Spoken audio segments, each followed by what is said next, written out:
नमस्कार, मी अनिल उपाध्ये. शिवसिद्ध बातमीपत्रात आपलं स्वागत आहे. पाहूया आजची बातमी. विकासाची दृष्टी असलेला आणि खऱ्या अर्थाने मतदारसंघाला विकासाच्या वेगळ्या उंचीवर नेऊन ठेवणारा युवा खासदार धैर्यशील माने यांच्या विजयासाठी हाडाची काढं आणि रक्ताचं पाणी करा. पंतप्रधान नरेंद्र मोदी यांना तिसऱ्यांदा पंतप्रधान करण्यासाठी श्री माने यांना पुन्हा खासदार करण्याचे आवाहन पालकमंत्री हसन मुश्रीफ यांनी केले. ते हातकणंगले तालुक्यातील आळते इथं महायुतीचे उमेदवार खासदार धैर्यशील माने यांच्या प्रचारात आयोजित सभेत प्रमुख पाहुणे म्हणून बोलत होते.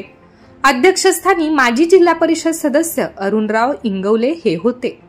पालकमंत्री मुश्रीफ पुढे म्हणाले, गेल्या 10 वर्षात पंतप्रधान मोदी यांनी भारताला विकसित राष्ट्रामध्ये नेले आहे. त्यांच्या काळात 4 कोटी 10 लाख लोकांना पक्की घरे दिली, 10 कोटी महिलांपर्यंत उज्ज्वला गॅस योजना पोहोचवली, 12 कोटी घरापर्यंत शौचालय बांधून दिली, 80 कोटी जनतेला मोफत धान्य वाटप सुरू आहे, समस्त भारतवासियांचे स्वप्न असलेल्या प्रभू श्रीराम मंदिर उभारले. यासारखे अनेक विकास कामांच्या माध्यमातून देशात अर्थव्यवस्था 5व्या क्रमांकावर आणली आहे. माजी मंत्री सदाभाऊ खोत यांनी सांगितले, महिला व शेतकऱ्यांना सन्मान देण्याचे काम मोदी सरकारने केले आहे. देशाला परदेशात सन्मान मिळवून देण्याचे आणि परदेशातील भारतीयांच्या हातात तिरंगा झेंडा उंचवण्याची ताकद मोदींनी दिली आहे. मोदींना पंतप्रधान करण्यासाठी आणि त्यांचे हात बळकट करण्यासाठी खासदार धैर्यशील मानेंना परत एकदा खासदार करण्याचे आवाहन त्यांनी केले. यावेळी खासदार धैर्यशील माने, माजी आमदार सुरेशराव हळवणकर, माजी जिल्हा परिषद सदस्य अरुणराव इंगवले आदींनी मनोगत व्यक्त केले. आळतेचे सरपंच अजिंक्य इंगवले यांनी स्वागत प्रास्ताविक केले, तर माजी जिल्हा परिषद अशोकराव माने यांनी आभार मानले. मेळाव्यास वस्त्रोद्योग महामंडळाचे माजी अध्यक्ष हिंदूराव शेळके, जवाहरचे व्हाईस चेअरमन बाबासाहेब चौगुले, वारणा संघाचे संचालक अरुण पाटील, बाजार समितीचे संचालक किरणराव इंगवले, अशोक पाटील, संभाजी पोवार, बबलू मकानदार, भाजप तालुका अध्यक्ष अमरसिंह पाटील, आळतेचे उपसरपंच अमित पाटील, हातकणंगलेचे भाजपचे सर्व नगरसेवक यांच्यासह कार्यकर्ते व महिला मोठ्या संख्येने उपस्थित होते. तुम्हाला सर्वांची लाडकी आदरणीय अशोक माने बापू या ठिकाणी उपस्थित आहेत. त्यांचं या ठिकाणी स्वागत करतो. माजी जिल्हा परिषद सदस्य आदरणीय अरुण पाटील साहेब, आमच्या भारतीय माजी आरोग्य राज्यमंत्री श्री आमदार येड्रावकर साहेब असतील, या सर्वांचा पाठिंबा. परंतु आमची सृष्टी नाराज झाली की बाबा आम्ही शिवसेनेला काही तुम्हाला जीव देणार नाही, कारण त्यावेळा एकनाथ शिंदे साहेब विरोधी पक्षनेते होते, आपल्याला आठवत असेल, आणि मग ते मोडलं. आणि पण ज्या ज्या वेळेला भारतीय जनता पक्षावर चर्चा करण्याची ज्या ज्या वेळी येईल त्यावेळेला अजित पवारला पुढे करण्यात आलं, त्यांना तोंडघशी पाडण्यात आलं. एकदा मुख्यमंत्र्यांची संधी त्यांना आलेली होती ती देण्यात आली नाही, आणि याचा परिणाम माझ्यासारखे अनेक लोक या घटना पाहणारे होतो. आम्ही त्या चर्चेमध्ये होतो, आणि शेवटी या राज्यातील 43 आमदारांनी आणि 2 खासदारांनी हा भारतीय जनता पक्ष आणि एकनाथ शिंदे गटावर जाण्याचा आम्ही निर्णय घेतला, आणि आमची भूमिका आम्ही बदलली, आणि आज आम्ही महायुतीवर आलेलो आहोत. बंधूंनो, आता ही निवडणूक जी आहे ही देशाची आहे. ही काही ग्रामपंचायत, जिल्हा परिषद, पंचायत समितीची नाही. देश कुणाच्या हातामध्ये आपण देणार आहोत, देश कुणाच्या हातामध्ये सुरक्षित राहील, देश महासत्ता कसा होईल याचा विचार करून मतदान करण्याची आवश्यकता आहे. हेच आपण मतदारांच्या मनामध्ये ठसवलं पाहिजे. बंधूभगिनी, आम्ही सुद्धा 40 वर्ष काँग्रेसवर होतो. मला वाटतं व्यासपीठावर एक हळवणकर साहेब आणि मिशिला जाजू सोडले, हिंदुराव सगळे काँग्रेसमध्ये होते, तुम्ही 2 सोडले, तर आम्ही सगळे कधी ना कधीतरी काँग्रेसमध्ये होतो, आणि पुढे मागे आम्ही एकमेकांच्या आलेलो आहोत. तिकडं फक्त 2च होते ना, अशावर तुम्ही राष्ट्रवादी तुझा, सगळे राष्ट्रवादी काँग्रेस आमचं सगळ्याचं झालेलं आहे, पाठ आहे.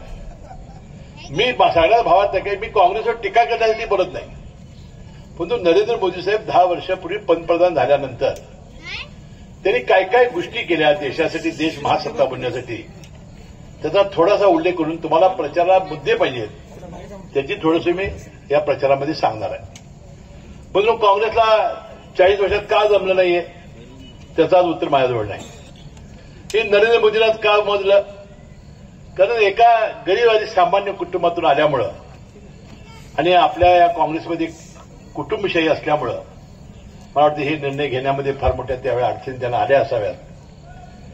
आता आपण नरेंद्र मोदींनी सगळ्यात महत्वाचा घेतलेला निर्णय म्हणजे देशातल्या 144 कोटी लोकसंख्या आहे आपली, त्यातल्या 80 कोटी लोकांना आज आपण 3 किलो तांदूळ गहू आणि 2 किलो तांदूळ मोफत देण्याचा 2029 पर्यंत निर्णय घेतलेला आहे.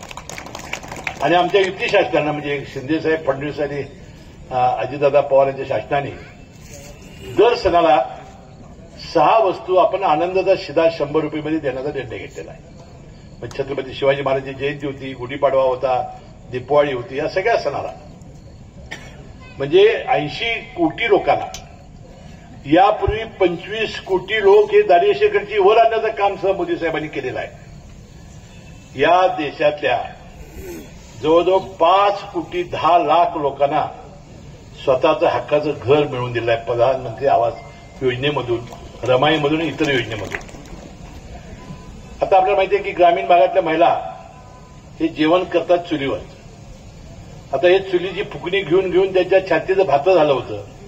पहिल्यांदा मोदी साहेबांच्या लक्षात आलं की त्याला गॅसचं कनेक्शन देण्याची आवश्यकता आहे. उज्ज्वला गॅसचं कनेक्शन जवळजवळ 12 कोटी महिलांच्या घरामध्ये देण्याचं काम त्यांनी केलं. शौचालयाची किती मोठी अडचण होती माहिती आहे, विशेषतः महिलांच्यासाठी. दिवस उजडायच्या आत आणि रात्री अंधार पडल्यानंतरच महिलांना यासाठी जावं लागत होतं. घरामध्ये शौचालय नव्हती आणि फार मोठा एक त्रास महिलांना होत होता. आणि म्हणून या देशातील 13 कोटी लोकांना मोफत शौचालय बांधून देण्याचं काम नरेंद्र मोदी साहेबांनी केलेलं आहे. आरोग्याच्या सेवेसाठी आयुष्यमान भारत योजनेसाठी 5 लाख रुपयाचं गोल्डन कार्ड देण्याचा प्रयत्न मोदी साहेबांनी केला. आणि आज आमचं महात्मा फुले, ज्योतिबा फुले योजना असेल किंवा ही आयुष्यमान भारत यामध्ये 5 लाख पांढऱ्या रेशन कार्ड सकट आपण मोफत हे कार्ड देतोय आणि त्याचं ऑपरेशन होत आहे. मगाशी मला सदाभाऊ सांगत होते की मुख्यमंत्र्यांच्या वैद्यकीय कामाबद्दल आमचे लोक फार स्तुती करतात. आता हे आयुष्यमान, प्रधानमंत्री आयुष्यमान हे 5 लाखाचं गोल्डन कार्ड आहे ना, त्यामध्ये देशात पहिला कागद आला. 1,66,000 लाभार्थी आहेत. 1,66,000 लाभार्थ्यांचं रजिस्ट्रेशन करून त्यांना नेहमी कार्ड देण्याचा प्रयत्न केलेला आहे. म्हणून महिला बचत गट असतील, तरुणांना स्टार्टअप योजना असतील, अशा अनेक योजना या नरेंद्र मोदी साहेबांनी राबवल्या. आपली देशामध्ये पहिल्यांदा चंद्रयान 2 ही मोहीम यशस्वी करण्यामध्ये मोदी साहेब यशस्वी ठरले. जगातला सर्वात उंच पुतळा जगातला सरदार वल्लभभाईचा त्यांनी गुजरातमध्ये उभारला. जगातला सर्वात उंचीवरचा रेल्वे पूल चिनाब रेल्वे आज भारतात आहे. जगातला सर्वात उंचीवरचा बोगदा हिमाचल प्रदेशमध्ये आहे. जगातील सर्वात मोठा सागरी सेतू अटल सागरी सेतू 18.5 किलोमीटरची लांबीचा आज मुंबईत आहे. जगातील सर्वात मोठं कन्व्हेन्शन सेंटर ऑस्ट्रेलियाच्या ऑपेरा हाऊसला मागे टाकत भारतामध्ये दिल्लीमध्ये भारत मंडपम म्हणून जवळजवळ 15,000 लोक बसतील इतकं उभारलं गेलं. आज समस्त भारतवासियांची गेल्या 500 वर्षापासूनचं स्वप्न होतं की श्री प्रभुरामांचं मंदिर अयोध्येत उभारलं जावं. 22 जानेवारी 2024ला त्याचं उद्घाटन आणि वास्तुशांती सोहळा मोदी साहेबांच्या हस्ते झाला. आणि मला अभिमान आहे की त्या दिवशी मी जन्माला आलो. यापूर्वी संरक्षण सामग्री आयात करावी लागायची. आज या सिद्धतेमध्ये भारत स्वयंपूर्ण झालेला आहे. कोविडमध्ये भारतानं स्वतःची लस तयार केली आणि 140 देशांना मोफत देण्याचा प्रयत्न त्यांनी केला. आज भारत मोबाईल निर्मितीमध्ये जगभरातील सर्वात मोबाईल निर्माता देश ठरला. 4 चाकी गाड्यांच्या निर्मितीमध्ये भारत जगात 2 नंबरवर आहे. 2025 मध्ये तो जगात 1 नंबर होईल आणि जागतिक अर्थव्यवस्था भारत आज 5व्या क्रमांकावर आहे. जपान, जर्मनी यासारख्या देशाला मागे टाकून भारत पुढच्या वर्षी 3ऱ्या क्रमांकावर येईल आणि 2030ला अमेरिकेला मागे टाकून पहिल्या नंबरला येईल. यासाठी मोदी साहेबांना 3ऱ्यांदा आपल्याला पंतप्रधान करायचं आहे आणि धैर्यशील मानेंना पंतप्रधान पदाचं ज्यावेळी नाव जाहीर होईल त्यावेळी हात वर करायला आपण संसदेमध्ये आपण धैर्यशील मानेंना पाठवायचं आहे. आता एवढ्या गोष्टी कळल्या का नाही, एवढं लोकांना सांगायला काय आवड आहे. आणि म्हणून हाच प्रचार करायचा. नरेंद्र मोदी साहेबांना 3ऱ्यांदा आपल्याला निवडून द्यायचा आहे.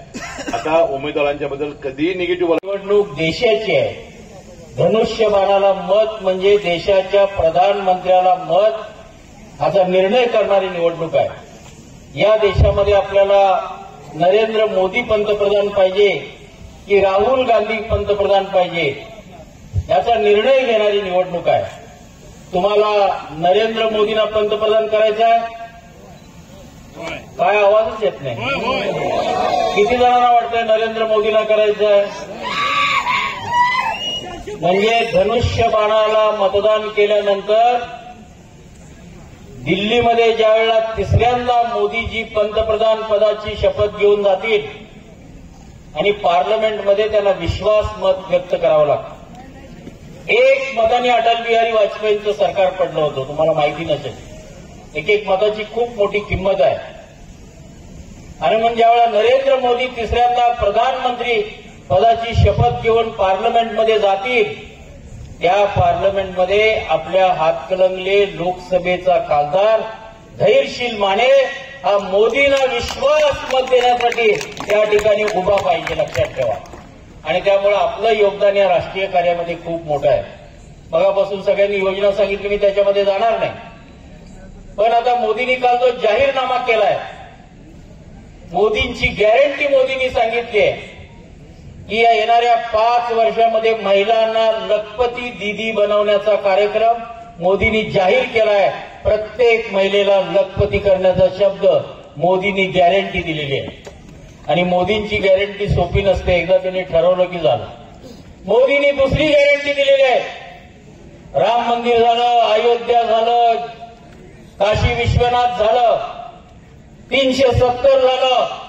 या देशामध्ये 500 वर्ष न सुटलेले प्रश्न सोडवले गेले. पण या देशामध्ये डॉक्टर बाबासाहेब आंबेडकरांच्या घटनेने सर्व धर्मीयांच्यासाठी समान नागरिक कायदा हा लागू नव्हता. तो देशाला समान नागरिक कायदा लागू करण्याची गॅरंटी मोदींनी दिलेली आहे. आपण सगळे नागरिक आहे, लोकांना जागृती केली पाहिजे. या घरावर आपल्या सोलर मोदीजी बसवणार आहेत. आपल्या घराचं लाईट बिल 0 येणार आहे. आणि जर जादा वीज झाली तर एमएससीबी ती वीज खरेदी करणार आहे. म्हणजे आपल्या घराच्या सोलरवर जास्तीत जास्त सूर्यप्रकाश पडेल. हातकलंगल्यात तर जास्त सूर्यप्रकाश पडतो, दुष्काळी भाग आहे ना. इथं तर काय सोलरवर सगळा सूर्याचा प्रकाश पडून आपल्या घरामध्ये वीज बिल पण येणार नाही. ही मोदीजींची गॅरंटी आहे. ते फ्री काय देत नाहीत, सूर्याकडनं घ्यायचं आणि तुम्हाला फ्री द्यायचं. ही मोदीजींची गॅरंटी आहे. बाकीचे सगळे म्हणतात हे फुकट ते फुकट, मोदी फुकट काही देत नाही. देश खड्ड्यात घालत नाहीत. त्यामुळे देशाची अर्थव्यवस्था मजबूत आहे, देशाची संरक्षण व्यवस्था मजबूत आहे. तुम्हाला आठवत असेल की रोज टीव्ही उघडला की बॉम्बस्फोट झाला, सैनिकांच्यावर हल्ला झाला, सैनिकांचं शव कापून नेलं. आता एक ही बातमी 10 वर्षामध्ये अतिरेक्यांनी कुठं हल्ला केलेली बातमी लक्षात येत नाही, टीव्हीवर नाही, वर्तमानपत्रामध्ये नाही. मोदीजींनी सांगितली की मेरी विदेश नीति स्पष्ट है, मैं किसी को छेड़ूंगा नहीं और मेरे देशवासियों को किसी ने छेड़ा तो मैं छोड़ूंगा नहीं. ये मेरी विदेश नीति है, मैं अंदर घुस के मारूंगा. पाकिस्तानमध्ये त्यांनी सर्जिकल आणि एअर स्ट्राईक करून ते दाखवलं. 6 वाजता प्रधानमंत्री इम्रान खानला सांगितले आपके 2000 अतिरेकी मर गए हैं, शव उठा के लेके जाओ, आपके है, सैनिक है. असं 6 वाजता देशाच्या प्रधानमंत्र्यांचा. चुकून एक आपला अभिनंदन नावाचा मिशीवाला विंग कमांडर एअर स्ट्राईक करताना त्यांच्या हातीत सापडला. पाकिस्तानवाले ढोल वाजायला लागले, विंग कमांडरला पकडलं, विंग कमांडरला पकडलं. दिवसभर तिकडे नारेबाजी फटाके उडत होते. संध्याकाळी मोदींनी सांगितली कल शाम के 8 बजे के पहले हमारा विंग कमांडर भारत नहीं आया, ये दुनिया के नक्शे पर पाकिस्तान नाम का देश ढूंढते रह जाओगे. असं सांगितल्यानंतर ढोल वाजवत वाघा बॉर्डरवरनं त्या मिशीवाल्या विंग कमांडरला आणून सोडलं. ही ताकद देशाच्या प्रधानमंत्र्यामध्ये. ही मोदीजींची गॅरंटी आहे. देश सुरक्षित ठेवण्याची गॅरंटी आहे. आणि म्हणून येणाऱ्या काळामध्ये पुन्हा एकदा या देशाला पुढे नेण्यासाठी, मोदींना प्रधानमंत्री करण्यासाठी धैर्यशील माने खासदार होणं ही देशाची आवश्यकता आहे. यासाठी येणाऱ्या 15 दिवसामध्ये आपण खूप वेगाने प्रचार करून धनुष्यबाण घरोघरी पोहोचवावा. मी अरुणराव इंगवलेंचं विशेष अभिनंदन करेन की आमचा वाळवा झाला, शिराळा झाला, सदाभाऊ आम्ही गेल्या 8 दिवसामध्ये तिकडे फिरतोय. आज शिरोळ तालुक्यातल्या विधानसभेमध्ये प्रचंड वेगाने मोठा मेळावा झाला आणि तेवढ्याच ताकदीचा मेळावा त्या हातकलंगलेमध्ये अरुणरावनी घेतलाय. अशोक माने खुबरीला मेळावा घेतात, त्यानंतर एक वडगावला घेताय ना नक्की. जनसुराज्याने तुम्ही अच्छा ओके जनसुराज्य तर ते नरेंद्र मोदींनी केलेलं आहे. त्यामुळे आता काही शेतकरी नेते बी येतील, मी तुमच्यासाठी लढतोया. अरे लढतोय कुठं, दिल्लीत नव्हतं या, तुझ्यातलं काही झालं नाही. तिने 100 रुपये घेतलं मागचं आणि ते कशात ठेवलं, उधारीत कुठं धंदा असतो का. आणि म्हणून त्यांचा विषय आता संपलेला आहे. फक्त आपण घराघरामध्ये जाऊया, घराघरामध्ये चिन्ह पोचवूया आणि सांगूया, अरे घरकुल योजना इंगोले साहेबांनी उल्लेख केला. अरे प्रत्येक गरीबाला घर मिळायला लागलं. पिण्याच्या पाण्याची योजना, अरे 60 वर्षामध्ये प्रत्येक माणसाला पिण्याचं पाणी देण्याचं जर काम कुणी केलं असेल तर ते नरेंद्र मोदी यांनी केलं. अरे 60 वर्षामध्ये तुम्ही प्यायला पाणी दिलं नाही, 60 वर्षामध्ये तुम्ही संडास दिली नाही. पहिल्यांदा प्रत्येक घराला संडास देण्याचं काम केलं. नाहीतर पूर्वी काय होतं, टमऱ्याल घेऊन माळावर जायला लागत होतं. अरे आमच्या हातातलं संडासचं टमऱ्याल जर कुणी बंद केलं असेल तर ते नरेंद्र मोदी यांनी बंद केलंय. हे आपल्याला गावागावात जाऊन सांगायचं. दादा तुम्ही भाग्यवान आहात, तरुण आहात, तुम्ही जरा पळा. नशीबवान आहे. आम्हाने हितवर याला 50 वर्ष लागली, 50 वर्ष लागली. पण हिथं नंबर लागल का नाही याची बी गॅरंटी नव्हती. आम्हाने वाटायचं नुसतं मार खायचं तुरुंगात जायचं, मार खायचं तुरुंगात जायचं. ऊसाचं आंदोलन आलं की काँग्रेसवाला असू, राष्ट्रवादीवाला असू, ऊसाच्या सीझनला आम्हाला म्हणायचं, सदाभाऊ गप काय बाहेर या, ऊस घ्यायचा. माझ्या मरळोबाच्या वाडीत ऊसाचं कांडूक नाही, पण ऊसाच्या आंदोलनात बाप बी आहे, आई बी आहे, बायको बी आहे. आणि ज्याचा ऊस आहे तो आम्हाला म्हणायचा नेटानं करा, नेटानं करा. मी आज आम्ही लावायचं आणि यानं घरात पाय हलवत बसायचं. माझ्यावर मी अर्ज भरला, तुम्हाला माहितीसाठी सांगतो. मी ज्यावेळी लोकसभेला अर्ज भरला त्यावेळी माझ्यावरती 265 गुन्हा होतं. किती? 265. मला कलेक्टर म्हणलं तू काय दाऊदच्या टोळीत होतस का काय, एवढं गुन्हा होतं. मग तुम्ही भाग्यवान आहे की नाही सांगा. कसं तरी चुकून तुम्हाला गंमत सांगतो, आमच्या शेतकरी नेत्याचं नाव घेणार नाही, पण मी त्याला धारकव घेऊन मंत्री झालो. हे आळवणकर साहेब आहेत, त्यानं वर सांगितलं तर मंत्री सदाभाऊला करत नाही, आम्ही आमदार बी करत नाही. हे दिल्लीला गेलो मला कळलं. अमित शहा साहेबांच्या जवळ आमची बैठक होती आणि अमित शहा साहेब आम्ही बसलो, जानकर आहे, नेते आहे, मी आहे, आठवले आहे. आणि आम्ही म्हणलो आम्हाला मंत्री कवा करणार. माझा नंबर आल्यावर शहा साहेब म्हणले ओ किसान संगठन का मंत्री नहीं करना, ऐसा बोला है उनका नेते ने, राजू शेट्टी जी ने. मैं साइड में बैठा था, मुझे करंट लगा. आणि मग कसं तरी निसाटलो आणि मी मंत्री झालो, आमदार झालो. नाही तर धैर्यशील दादा आमचं नाव कायम दारिद्र्य देशातच राहिलं. तुम्ही भाग्यवान आहे, तुमचा आजोबा खासदार, आई खासदार, तुम्ही खासदार आणि आम्ही मामलेदार बी नव्हतो. किती भाग्य आहे तुमचं. खरं आहे तुम्हाला मी सांगतो की ग्रामीण भागामध्ये आज विकासाचं जाळं विणायचं काम हे नरेंद्र मोदींनी केलं. अरे रस्ते कुणी केले, ट्रेनच्या लाईनी कुणी टाकल्या. अरे त्या माणसानं महिलेला सुद्धा सन्मान दिला. आता या व्यासपीठावरच्या सगळे आम्ही नग बसलूया. आता नवीन विधेयक येत आहे. 2029च्या निवडणुकीमध्ये 33% महिलांना आरक्षण दिलंय. 33%. किती दिलं? 33% महिलांना. मला वाटतंय दादा पुढच्या वेळी तुमचा मतदारसंघ लेडीज राखीव होईल. मग ऐकू लावू आपल्याला. अरे महिलांचा सन्मान या देशामध्ये जर कुणी केला असेल तर तो फक्त आणि फक्त नरेंद्र मोदी यांनी केलेल्या ह्या सरकारला. आणि त्यामुळं या निवडणुकीमध्ये कोण काही म्हणून दे, आपलं काम आहे. आपलं चिन्ह घराघरामध्ये पोहोचवणं हे आपलं काम आहे. आणि म्हणून मी तुम्हाला सगळ्यांना विनंती करेन की आता गड्यानो एक 8-10 दिवस झोपू नका. एक 10-12 दिवस रनिंग सुरू करा. मोटरसायकलवरनं, फोनवरनं, पाहुण्या पहिला सगळ्याला सांगा, अरे शेतमालाला भाव मिळायचा असेल, शेतकऱ्याला सन्मान मिळायचा असेल तर आपल्याला मतदान मोदी साहेबांना करावं लागतंय. मला सांगा 12,000 रुपये शेतकऱ्याच्या खात्यावरती सन्मान योजनेच्या माध्यमातून यायला लागले. अरे 60 वर्षामध्ये हे काँग्रेसवाल्यांनी का दिलं नाही? 60 वर्षात दिलं नाही. मी उद्धव ठाकरे साहेबांच्या वरती काही बोलणार नाही. मोठा माणूस आहे. राज्य भारी चालवलं. कायम मोबाईलच्या लाईव्हवरनच बोलायचे.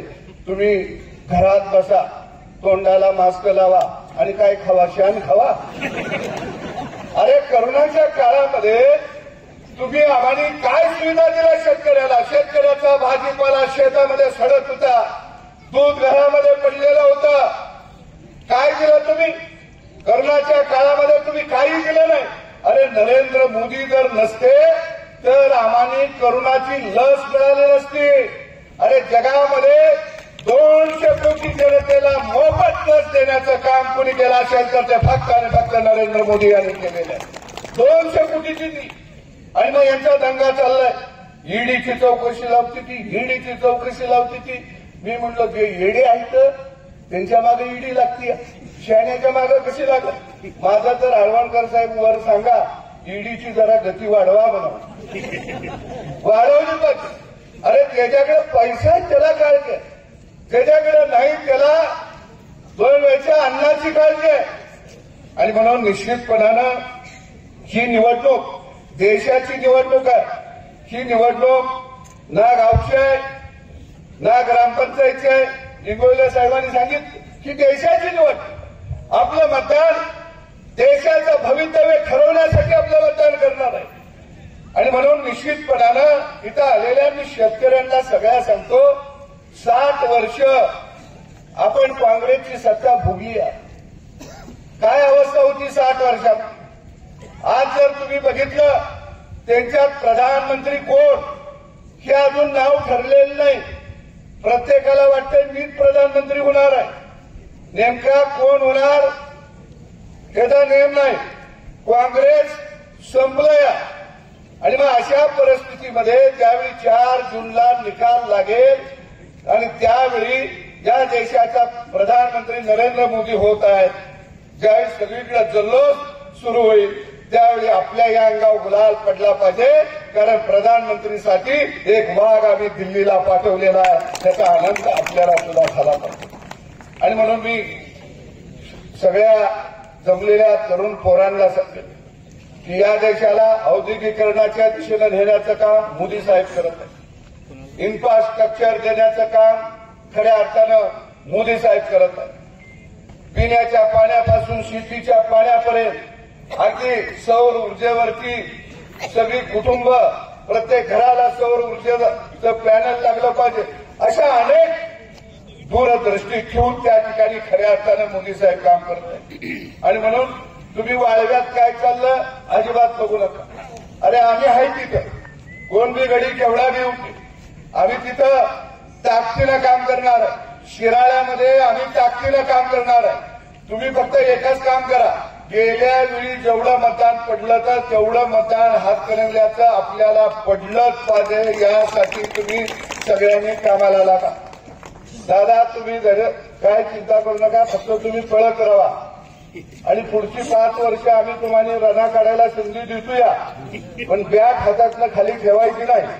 आमचं बॉल टाकू टाकू टाकू खुबा निकालतोया, निकालतोय.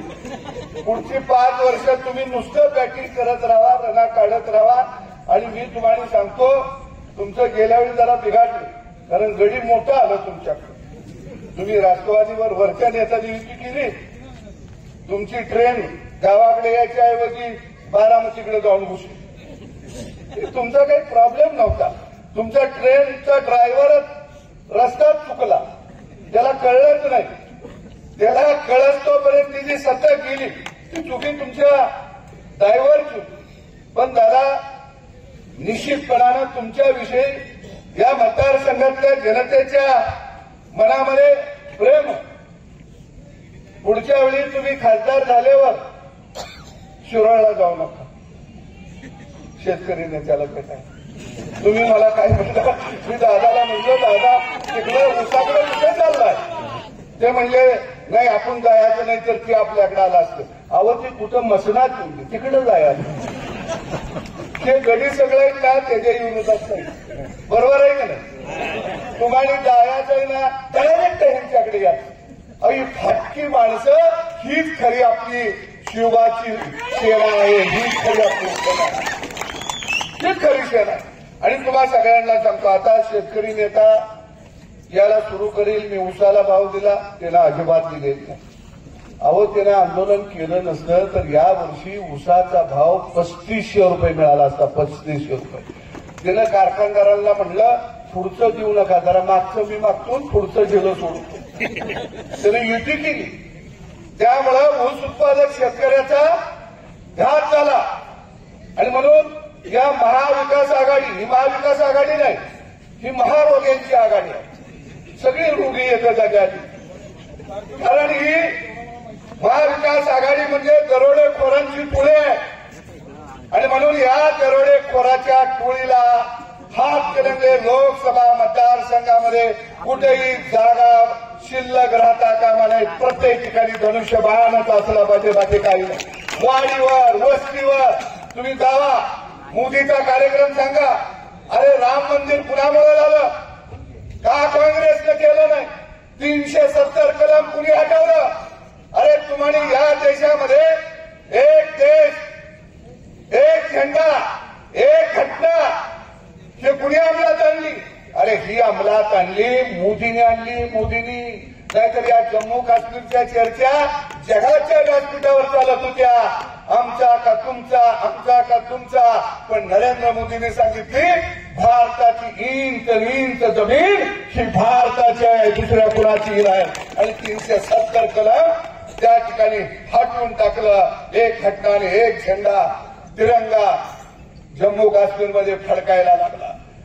अरे, एवढा लढाऊ माणूस, निधड्या छातीचा माणूस या देशाला जर पंतप्रधान मिळाला असेल, देशाचा अभिमान स्वाभिमान असणारा माणूस जर या देशाला पंतप्रधान मिळाला असेल, तर आमचं मत हे नरेंद्र मोदींना ही भावना मनामध्ये आपल्याला सगळ्यांना रुजवावी लागेल आणि त्या दिशेनं गावागावामध्ये जायला लागेल. मी जाता जाता सांगतो, नरेंद्र मोदींच्यावर मी प्रेम का करतो? तर त्या माणसाला कुटुंब नाही, लेकरं बाळ नाही, कारखाना काढायचा नाही, दूध संघ काढायचा नाही, त्याला मेडिकल कॉलेज काढायचं नाही, त्याला घर बांधायचं नाही. मला तर असं वाटतं हळवणकर साहेब रिटायरमेंट झाल्यानंतर मोदी साहेब हिमालयात जातील, तपश्चर्या करत बसत. म्हणजे असा तपस्वी पंतप्रधान या भारताच्या इतिहासामध्ये कोण असेल तर त्याचं नाव नरेंद्र मोदी. अहो, पूर्वी अनेक पंतप्रधान झाले, कुठल्या देशात गेले जल्लोष झाला, कुठल्या देशात गेली की 20-20 हजार माणसं जमली, 50-50 हजार माणसं जमली, असं कधी झालं? अहो, पूर्वी पंतप्रधान जायचं कवा, याचं कवा आपल्याला कळतच नव्हतं. पण पहिला पंतप्रधान आहे, अमेरिकेत जाऊन दे, जपानमध्ये जाऊन दे, इस्रायलमध्ये जाऊन दे, रशियामध्ये जाऊन दे, लाखो लोक हातात तिरंगा झेंडा घेऊन स्वागताला उभा राहतात, लाखो लोक. अरे, देशाच्या बाहेर तिरंगा झेंडा या भारतीयांच्या हातामध्ये देण्याची हिंमत कुणी केली असेल तर ते फक्त आणि फक्त नरेंद्र मोदी यांनी केल्या, फक्त आणि फक्त नरेंद्र मोदींनी केल्या.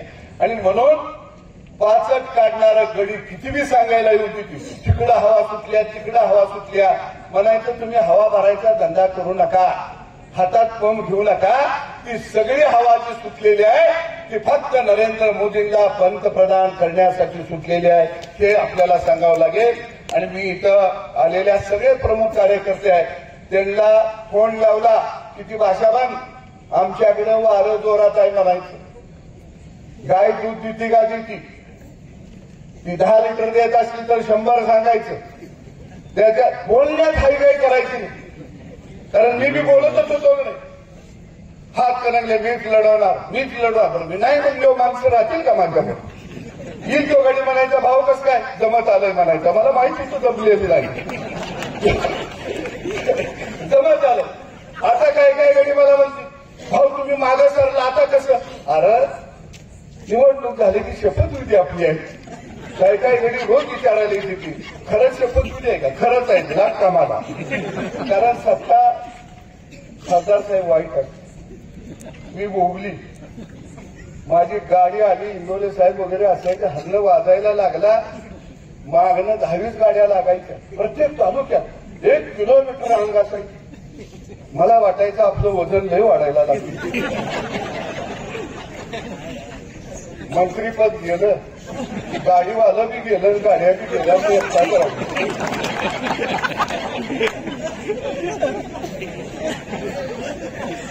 पहिलं घडी मला 1-1 वाजेस्तोवर फोन करायचे, मी उचलायचा. आता मी फोन केला तर घडी उचली नाही.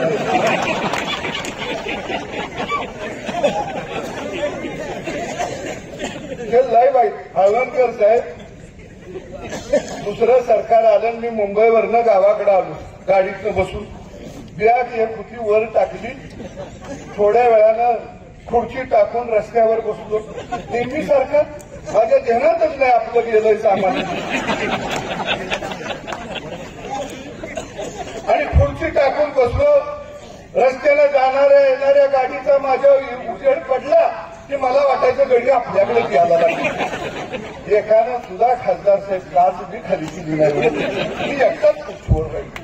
ती लई वाईट असते, कारण सत्ता असली की सगळी परिस्थिती. आमच्या हळवणकर साहेबांचा दरबार भरायचा. मी कधी कधी फोन लावला की मला म्हणायचे दरबार भरलाय भाऊ, लोक फार आहेत, मला कामाची उरक न झाली. आणि आता विचारलं जरा फेरफटका मारायला लागली. आता फक्त इंद्रराव शेळकेच आहेत. दरबार केला हे काही खरं नसतं. मला पहिलं खासदार असं वाटायचं, मंत्री झाल्यावर मी माझ्या पोरांच्यावर भांडण काढायचा. जगात लोक खाली आली की भेटत जावा, रात्री 2 वाजता मी आलूया. हे आमच्याकडं इंगोले साहेब वगैरे जेवून गेली. येईल केला मी सोलापुरी भाकरी द्यायचा, ठेचा द्यायचा, शेंगदाण्याची चटणी द्यायचा, दही द्यायचा. आणि गडी खाताना मला म्हणायचे भाऊ मंत्री बघितलं पण तुमच्यासारखा माणूस. माझ्या बंगल्यावर आलो, मी झोपायचो हॉलमध्ये, गडी सगळ्या रूम मध्ये जाता. आणि मी प्रत्येक गड्याला सकाळी नाश्ता केला असता, नाश्ता केला. अहो स्वयंपाक करणारी माणसं थुकून जाईल. पण मी म्हणायचं नाही, खायला घाला, या आपल्याकडे पुढे उपयोगाला येणार आहे. तर कुठं कोण आहे. आज पहिल्यांदा हातकणंगल्यामध्ये जेवायला बोलवलं इंगोले साहेबांनी. नाहीतर पहिलं माझा दौरा असला की म्हणायचे निमंत्रण 2 महिन्यापूर्वी दिले भाऊ आमच्या घरला जेवायला येत नाही. आता साला 4 झाला मी बोलविला. कारण पण हरकत नाही. पण गावागावामध्ये मी जर गेलो तर लोक सांगतात सदाभाऊ तुम्ही पत्र दिला, सदाभाऊ तुम्ही आरोग्यासाठी मदत केली, सदाभाऊ पाण्याची योजना दिली, सदाभाऊ तुम्ही रस्ता दिला, सदाभाऊ तुम्ही. आणि हात वर केला तर गाडी थांबवली, आमच्या खांद्यावरती हात ठेवला. अरे ही संपत्ती असते आयुष्यामध्ये, ही संपत्ती असते. आणि म्हणून निश्चितपणाने हे संस्कार आम्ही देवेंद्र फडणवीसच्या नेतृत्वाखाली काम केलं. आम्ही मोदीचा विचार आमच्या डोक्यामध्ये राहिला. आमच्या डोक्यामध्ये सत्ता नाही राहिली, आमच्या डोक्यामध्ये मोदींचा विचार राहिला. कारण सत्ता ही सर्वसामान्य माणसासाठी राबवायचा आहे. हा विचार खऱ्या अर्थानं नरेंद्र मोदींनी आम्हाला दिला. आणि तो विचार घेऊन आज या ठिकाणी काम करत आहे. मला निश्चितपणानं खात्री आहे की या निवडणुकीमध्ये दादा मी तुम्हाला आज या व्यासपीठावरनं सांगतो की या निवडणुकीमध्ये गुलाल तुमानेच लागणार आहे. गुलाल तुमाने 100% लागणार. तुम्ही बिनधास्त नुसतं फिरत राहा. अहो आता इंगवले साहेब आमचं कसं घोषणा देत होतो तर अगदी जीव काढून घोषणा देत होतं म्हणजे आम्ही सगळी खरोखर कामाला लागूया. तुम्ही चिंता करू नका. इथं बापू सुद्धा कामाला लागलाय. बापू ओके तर बापू सगळी ओके आहे. त्यामुळे निश्चितपणाने ही निवडणूक आपण मोठ्या फरकाने जिंकूया. धन्यवाद. जय हिंद. मी मुद्दामून या ठिकाणी सांगेन मी कुणाला पाडण्यासाठी उभा नाही तर या मतदारसंघाला विकासात्मक उभा करण्यासाठी म्हणून लोकसभेची लढाई लढतोय. आपण जो विकासाचा संकल्प घेऊन ही यात्रा विकास यात्रा सुरू केली ही करत असताना माझ्यासारख्या कार्यकर्त्यावर माझ्या अगदी कमी वयामध्ये आपण सर्वांनी लोकसभेचं या ठिकाणी व्रत हातामध्ये दिलं आणि सामान्य माणसांच्या आधारावर मगाशी भाऊ म्हणत होते तुम्ही फार नशीबवान आहे. भाऊ नशीबवान नक्की आहे मी. मानेसाहेब ज्या पद्धतीनं ज्या ताकदीने या ठिकाणी लढायचे त्याच पावलावर पाऊल टाकत मी राजकारणाची सुरुवात केली. खासदार मानेसाहेब ग्रामपंचायतीचे सदस्य होते मी ग्रामपंचायतीचा सदस्य झालो. खासदार मानेसाहेब जिल्हा परिषदेचे सदस्य होते मी जिल्हा परिषदेचे सदस्य झालो. मी मानेसाहेब जिल्हा परिषदेचे अध्यक्ष होते मी जिल्हा परिषदेचा उपाध्यक्ष झालो आणि मग मी खासदारकीची इलेक्शन लढलो. डायरेक्ट खासदारकीची इलेक्शनला निलेशन माने लढणार आहे तर ग्रामपंचायत सदस्यापासून ते खासदारकीपर्यंतचा जो प्रवास आहे तो अतिशय संघर्षमय प्रवास आम्ही या ठिकाणी केला. सत्ता नसल्यानंतरची जी कथन तुम्ही त्या ठिकाणी भाऊ केलं त्याच परिस्थितीमध्ये माने कुटुंब 10 वर्ष होतं. वहिनीसाहेबांची 2009ला पराभव झाल्यानंतर 2019 पर्यंत सर्वसामान्य माणसाची कामं करत करत ज्यावेळी या ठिकाणी आम्ही उभारी घ्यायचं ठरवलं त्यावेळी लोकसभा लढण्याची ताकद आमची होती की नाही मला माहित नाही पण परमेश्वरी आशीर्वाद असले ना आणि तुमचं मन साफ असलं की परमेश्वर तुमच्या पाठीमागे ताकद उभा करतो. 19 साली ज्यावेळी मी लोकसभेचं इलेक्शन लढायचं ठरवलं त्यावेळी मोठी लोक म्हणायची की या पोराला कशाला त्याच्या विरोधात उभा करताय काय नेमकी त्याची ताकद आहे कशा पद्धतीनं तो या ठिकाणी एका मोठ्या बलाच्या शक्तीविरुद्ध लढेल आणि त्याच्या ताकद तिथं पुरणार नाही हे अनेक त्या ठिकाणी म्हणायचे. पण शेवटचा दिवस उजळून तोपर्यंत याच लोकसभा मतदारसंघातल्या तमाम जनतेनं हे शिवधनुष्य हातामध्ये घेतलं आणि बघता बघता धैर्यशील मानेला खासदार केलं. ही या मातीची आणि या असणाऱ्या आम जनतेची ताकद आहे हे या ठिकाणी जाणणारा कार्यक्रम.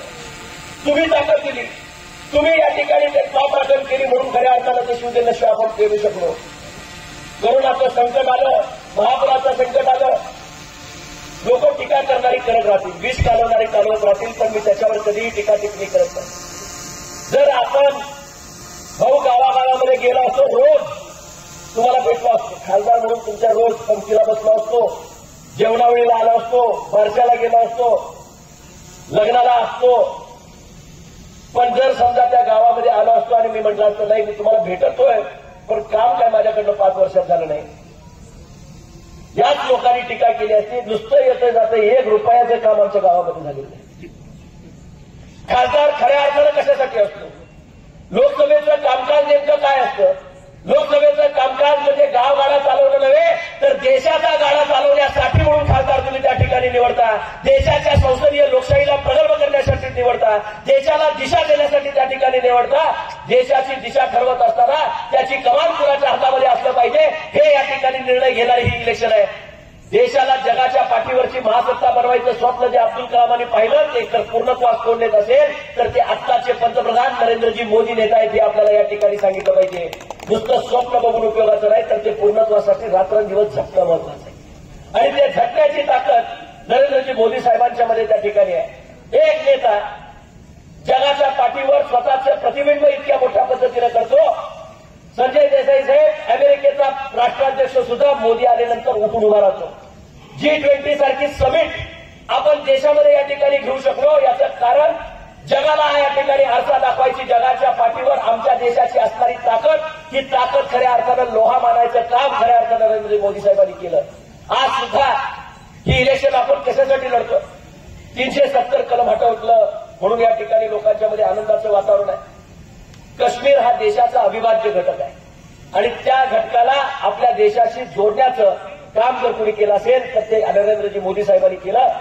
एक निशान, एक प्रधान, एक संविधान या भूमिकेचं पंतप्रधान नरेंद्र मोदी साहेबांनी 370 हटवण्याची जी भूमिका घेतली त्या भूमिकेला समर्थन देताना मला आपल्याला अभिमानानं सांगावं वाटतं की 370 कलम हटवताना धैर्यशील मानेची सुद्धा सही त्याच्यावर आहे. भारतीय संविधानावर या ठिकाणी काम करत असताना त्या देशाला अखंड भारत म्हणून पाहण्याची भूमिका नरेंद्र मोदी साहेबांनी घेतली. त्याच्यामध्ये योगदान देण्याची संधी आपल्यामुळे त्या ठिकाणी मिळाली. कितीतरी चांगले निर्णय या ठिकाणी देशभरामध्ये या ठिकाणी होतात. आपल्या देशामध्ये कोविडच्या काळामध्ये पोटाचा खळगा कसा भरावा हा प्रश्न या ठिकाणी जनतेसमोर होता.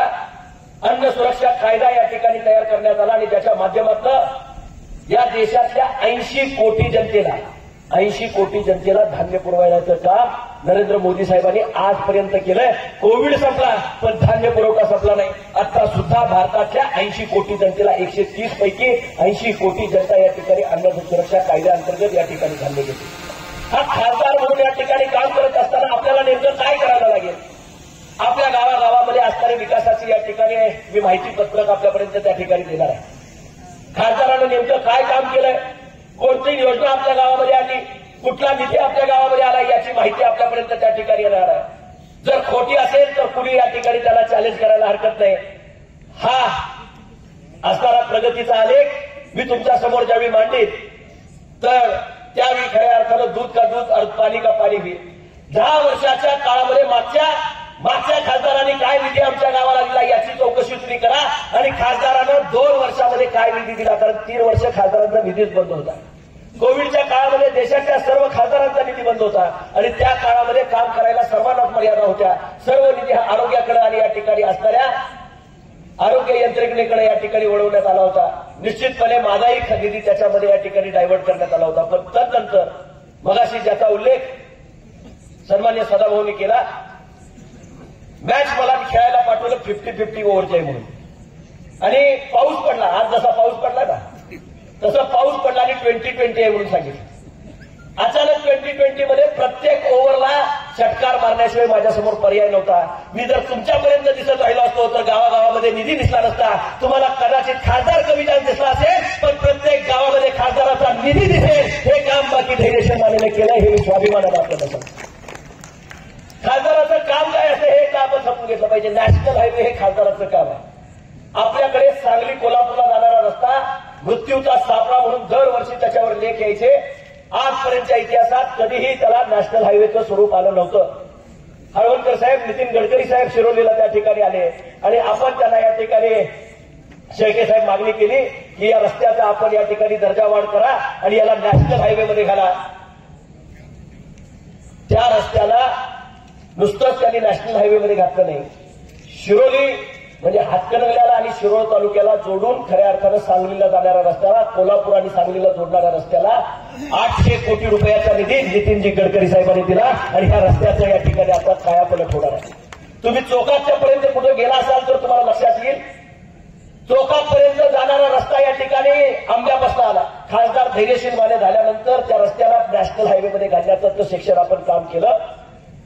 एका रस्त्याला आंब्यापासून पैजारवाडी आणि पैजारवाडीपासून चौकापर्यंत येणाऱ्या रस्त्याला 4000 कोटी रुपये हे नॅशनल हायवेच्या माध्यमातून आपण त्या ठिकाणी लावलाय. कुठं झालाय 8200 कोटीचा विकास जे विचारतायत ना, सहज त्या रस्त्याला जाऊया. तुम्हाला आता ते काम झालेलं दिसेल. त्या रस्त्याचं एक्सपान्शन झालेलं दिसेल. विमान उतरेल एवढा मोठा हायवे त्या ठिकाणी तयार होतोय. पण लोकांच्या मनामध्ये विष घालवलं. आतापर्यंत खासदारांनी किती नॅशनल हायवे केले, किती रेल्वे आपल्याकडे चालू केल्या. आपल्याकडे या ठिकाणी मुद्दामून सांगायला हरकत नाही की महालक्ष्मीमध्ये अलीकडे तुम्ही गेला असाल ट्रेनला तर नवीन महालक्ष्मीची ट्रेन आपण या ठिकाणी देऊ केली. नवीन 5 MIDCs या लोकसभा मतदारसंघामध्ये गेल्या 2 वर्षामध्ये आपण मंजूर करून आणले.